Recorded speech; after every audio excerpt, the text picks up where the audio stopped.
అభిషేక్ గారు good evening. Good evening. దేశంలోని అన్ని రాజకీయ పార్టీలు చేసేటువంటి విమర్శే, కాంగ్రెస్ కానీ మిగతా డిఎంకే కానీ, అక్కడ వెస్ట్ బెంగాల్లో కూడా మమతా బెనర్జీ గారు కూడా ఆమె కూడా అదే కామెంట్స్. దర్యాప్తు సంస్థల్ని బీజేపీ ఉపయోగించుకుంటోంది, వాళ్ళకి అలయన్స్ ఉంది అని చెప్పి మాట్లాడుతున్నారు. వాళ్ళు చేసినటువంటి ఈ మధ్య అరెస్టులు చాలా జరిగాయి. ఫస్ట్ ఆఫ్ ఆల్ దీని మీద మీ రియాక్షన్ ఏంటి? దర్యాప్తు సంస్థలనే కొత్తగా కనిపెట్టింది కాదండి. అండ్ ఎప్పటికప్పుడు దర్యాప్తు సంస్థల మీద కూడా హైకోర్టు కానివ్వండి, సుప్రీంకోర్టు కానివ్వండి, ఇప్పుడు మనం చూస్తాం పోలీసులు ఫైల్ చేసిన కేసెస్ మీద కొన్నిసార్లు కోర్టులు మొట్టగా వేసినట్టు అట్లా కేంద్ర ప్రభుత్వ సంస్థలు అంటే కేంద్ర సంస్థలను వచ్చి, ఎందుకంటే ఇండిపెండెంట్ స్టేటస్ కలిగిన సంస్థలు కూడా ఉన్నాయి. ఉదాహరణకి సిబిఐ స్వయం ప్రతిపత్తి కలిగిన ఒక సంస్థ, ఐటీ, ఈడీ కానివ్వండి, అవి ఒక లెవెల్ ఆఫ్ రిపోర్టింగ్ వరకు ప్రభుత్వానికి ఉన్నా కూడా కోర్టు పర్యవేక్షణలో ఎప్పటికప్పుడు అన్నీ జరుగుతూ ఉంటాయి. ఒకవేళ ఎక్కడన్నా అవుట్ ఆఫ్ ద వే ఏదన్నా కేసు పొలిటికల్గా అనిపించినా కూడా ఖచ్చితంగా కోర్టు కూడా అబ్జర్వేషన్స్ చేస్తుంది. నాకు తెలిసి 2014 నుండి కింది స్థాయి నుండి పై స్థాయి వరకు కూడా ఏ కోర్టు కూడా ప్రభుత్వం పెట్టించిన కేసుగా ఏ బీజేపీ ప్రభుత్వం చేసినట్టుగా కూడా ఇప్పటిదాకైతే ఎక్కడ వ్యాఖ్యలు చేసినట్టు లేదు. కానీ అదే మనం కాంగ్రెస్ హయాంలో చూసుకున్నట్టయితే 2013 మేలో సిబిఐ డైరెక్టర్ పంజరంలో ఉన్న చిలక లాంటి పాత్ర పోషిస్తున్నారు, పంజరంలో చిలక సిబిఐ డైరెక్టర్ ఒకేలాగా ఉన్నారు, the director of CBI is a parrot cage in a cage అని చెప్పేసి సుప్రీంకోర్టు అబ్జర్వేషన్లో చెప్పడము జగమెరిగిందే. అటువంటిది మరి ఇన్ని సంవత్సరాల్లో కూడా జ్యుడిషియరీ ఎటువంటి అబ్జర్వేషన్స్ చేయలేదు.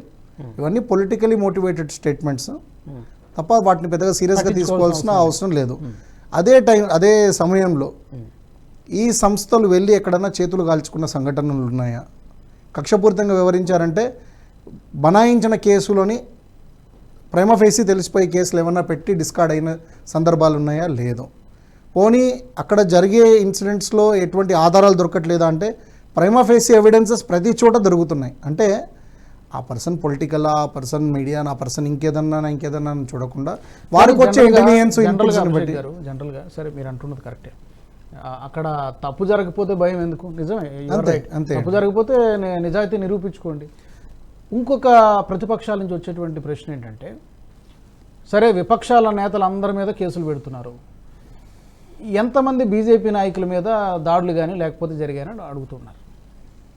ఇప్పుడు నాకు తెలిసిన బీజేపీ నాయకుల్లో దాదాపు అంటే ఆ రేంజ్, ఒకవేళ ఇన్కమ్ ట్యాక్స్ కేసు ఎందుకు పెడతారనేది అది ఉన్నా కూడా ఇప్పుడు తీసుకోవాలంటే ఏదైనా యాక్టివిటీ సస్పిషన్ ఏదైనా ఉండాలి అంటే ఇప్పుడు స్టేట్లో కూడా రకరకాల ఏజెన్సీస్ ఉన్నాయి. మరి ఏ స్టేట్ వాళ్ళు కూడా చేయలేకపోతున్నారంటే అటువంటి వాళ్ళే బీజేపీలో సస్టైన్ అవుతారు. బీజేపీలో వచ్చిపోయే వాళ్ళు ఉంటారు, వాళ్ళ మీద కూడా జరగవచ్చు. కానీ బీజేపీలో ఉండాలంటే ప్రధానంగా చూసేది ఏంటంటే nation first, party next, self last. ఇప్పుడు ఇన్నేళ్ళు ప్రభుత్వం లేకున్నా కూడా ఇవాళ వచ్చారు. ఈ 8 సంవత్సరాలుగానే చూస్తున్నారు. కానీ బీజేపీలో కొత్తగా వచ్చిన నాయకులు ఎంతమంది? బీజేపీ ఫౌండేషనే పాత నాయకులు, ఎప్పటి నుండో పార్టీని ఈ స్టేజ్కి తీసుకొచ్చిన వాళ్ళు, ఎటువంటి కంప్లైంట్స్ లేకుండా, అధికారం ఉన్నా అధికారం లేకున్నా, పదవులు లేకున్నా పార్టీని వాళ్ళ భుజాల మీద వచ్చిన నాయకులు, సిద్ధాంతానికి కట్టుబడి మొదటి దేశానికి ప్రాధాన్యత, తర్వాత పార్టీకి ప్రాధాన్యత, చిట్ట చివరిగా వారి గురించి వాళ్ళు ఆలోచిస్తారు. అలాంటి నాయకులు బీజేపీలో ఉన్నారు, అలాంటి నాయకులు బీజేపీలో మిగులుతారు అని చెప్పడానికి కారణం ఏంటంటే గత కొన్ని నెలల్లో మనం చూసాము, మధ్యలో పోయిన వాళ్ళు ఉంటారు. మన మధ్యలో రానిచ్చారు అంటే ఒక రాజకీయ పార్టీగా దాని మీద కూడా కొందరు కార్యకర్తలకు డౌట్ ఉందండి. విద్యాసాగర్ రావు గారు పండిత్ దీన్ దయాళ్ ఉపాధ్యాయ గారి గురించి చెప్తూ ఒక చాలా మంచి మాట చెప్పారు. భారతదేశంలో అస్పృశ్యతను మనం నివారించాం, లేదు, రాజకీయాలు కూడా భారతదేశంలో అంతర్భాగమే కదా. సో రాజకీయాల్లో కూడా అస్పృశ్యత అన్నది ఉండకూడదు. అవసరం పడితే ఎవరితోనైనా మనము పొత్తులో వెళ్ళడానికి రెడీ ఉండాలి, కానీ అది నేషనల్ ఇంట్రెస్ట్ కోసం అవ్వాలి అని వారు చెప్పారు. అంటే దీన్ దయాళ్ ఉపాధ్యాయ గారు 1972 కాకినాడలో చెప్పిన విషయాన్ని, 1970s కాకినాడలో చెప్పిన విషయాన్ని వారు మళ్ళీ గుర్తు చేయడం జరిగింది ఒక సందర్భంలో, పార్టీ ఒక కార్యక్రమంలో. అది నా సహచర కార్యకర్తల కోసం నేను ఇవాళ తెలియజేయాలనుకుంటున్నాను. ఎందుకంటే నేషనలిస్ట్ హబ్ జాతీయవాదులు ఎక్కువగా చూస్తారు, జాతీయవాదులు ఎక్కువగా బీజేపీకి మద్దతుగా ఉంటారు. కాబట్టి వారికి సందేశం వెళ్ళాలని నేను ఇది మెన్షన్ చేస్తున్నాను.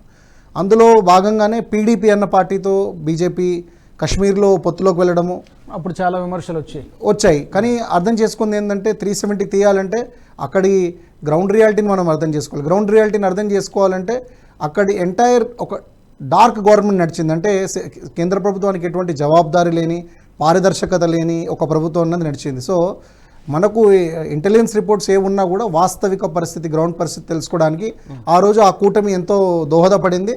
తద్వారానే భారత ప్రభుత్వం 370 ఎత్తివేయడానికి కావాల్సిన చర్యలు తీసుకుంది. సో రాజకీయ అస్పృశ్యత ఉండదు కాబట్టి జనాలు వస్తుంటారు, పోతుంటారు. కానీ బీజేపీలో మిగిలేది నికార్సైన నిజాయితీ పరులు మాత్రమే ఉంటారు. ఎవరికన్నా ఫేక్ కేసులు బనాయించే కోసం వచ్చే వాళ్ళు వస్తారు, వచ్చే వాళ్ళు వస్తుంటారు, పోతుంటారు. ఎవరన్నా కేసులు కావాలంటే బనాయించి చూడొచ్చు. ఎందుకంటే ఈ దేశంలో చట్టం పైన, కోర్టుల పైన మాకు చాలా గౌరవం ఉంది. ఆ కేసులు ఎట్లా నిలబడవు. కరెక్ట్, మీరు అన్నది కరెక్ట్. కోర్టులు ఉన్నాయి, వెళ్ళొచ్చు. ఈ వీడియో మీకు నచ్చినట్టయితే లైక్ చేయండి, 10 మందికి షేర్ చేయండి. అలాగే కామెంట్ల రూపంలో మీ అభిప్రాయాలను మాతో పంచుకోండి. Nationalist hub group of channels ను సబ్స్క్రైబ్ చేసుకుని తెలుగునాట జాతీయవాద జర్నలిజాన్ని ప్రోత్సహించండి. ఈ వీడియో కింద ఉన్న బెల్ ఐకాన్ పై క్లిక్ చేయడం మర్చిపోవద్దు.